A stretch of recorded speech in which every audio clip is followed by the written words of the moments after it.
fluid which contains cells, multipotent cells, pluripotent cells or stem cells.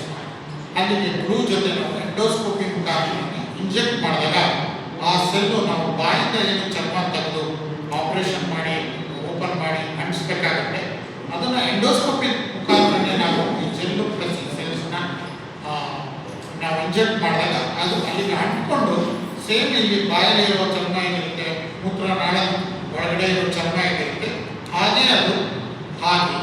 So ಮತ್ತೆ ಈ ಒಂದು pipe ಕಿರ್ದ ಹಾಕಿ ನೋಡ್ಕೊಳ್ಳೋದು. So ಇದರಿಂದ ಅಡ್ವಾಂಟೇಜ್ ಏನಂದರೆ, ಒಂದು ಇದು ಡೇ ಕೇರ್ ಪ್ರೊಸೀಜರ್. ನಾವು ಎಲ್ಲೂ ಏನು ಹೊಟ್ಟೆ ಕಟ್ ಮಾಡೋಂಗಿಲ್ಲ, ಮೂತ್ರನಾಳ ಕಟ್ ಮಾಡೋಂಗಿಲ್ಲ. ಎಂಡೋಸ್ಕೋಪಿ ಸಿಸ್ಟೋಸ್ಕೋಪ್ನ ಹಾಕಿ ಅದ್ರ ಥ್ರೂನೇ ಈ ಒಂದು ಸ್ಟೆಮ್ ಸೆಲ್ನ ನಾವು ಇಂಜೆಕ್ಟ್ ಮಾಡೋದು. ಅದರಿಂದ ಅಡ್ವಾಂಟೇಜು, ಪೇಷಂಟು ಸೇಮ್ ಡೇನೇ ಮನೆಗೆ ಹೋಗ್ತಾರೆ. ಎರಡನೇದು, ಇದರಲ್ಲಿ ಕೆಥೆಟರು 5 ದಿನ ಇಟ್ಟರೆ ಸಾಕು, ಅದೆಲ್ಲ ಅಂಟ್ಕೊಂಡಿರೋದು ಅಷ್ಟೊಳಗೆಲ್ಲ ಕೂತ್ಕೊಂಡು ಚರ್ಮ ಹೊಸದಾಗ ಆಗಿರುತ್ತೆ. ನಾವು ಯೂಸ್ ಮಾಡ್ತಾ ಬರ್ತಾ ಇದ್ದೀವಿ ಮಣಿಪಾಲ್ ಹಾಸ್ಪಿಟಲಲ್ಲಿ. ಇದು ಹೊಸ usage of stem cells. I think it's a very promising procedure. It has good future ಅಂತ ನಮ್ಮ ಭಾವನೆ.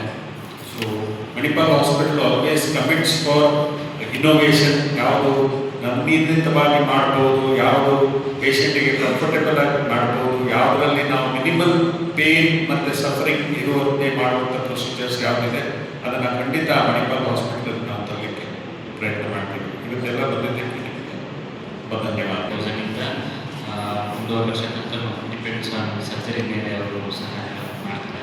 ಓಕೆ, ಇದುವರೆಗೂ ನಾವು ಪ್ರತಿ ತಿಂಗಳು ಒಂದು 35 ಪೇಷಂಟನ್ನು ರಿಪ್ಲೇಸ್ ಮಾಡ್ಕೊತೀವಿ. ಆಲ್ಮೋಸ್ಟ್ 30 to 35 lakhs ಅಷ್ಟು ನಮ್ಮ ಮಣಿಪಾಲ್ ಫೌಂಡೇಶನಿಂದ ಈ ಹೊತ್ತಿಗೆ ಯಾರಿಗೆ ಒಂದು ಕಷ್ಟದಲ್ಲಿರೋರಿಗೆ ಮತ್ತು ಬಿ.ಪಿ. ಕಾರ್ಡ್ಗೆ ಈ ಮಣಿಪಾಲ್ ಫೌಂಡೇಶನಿಂದ ನಾವು ವೇಸ್ಟ್ ಮಾಡ್ತಾ ಇದ್ದೀವಿ.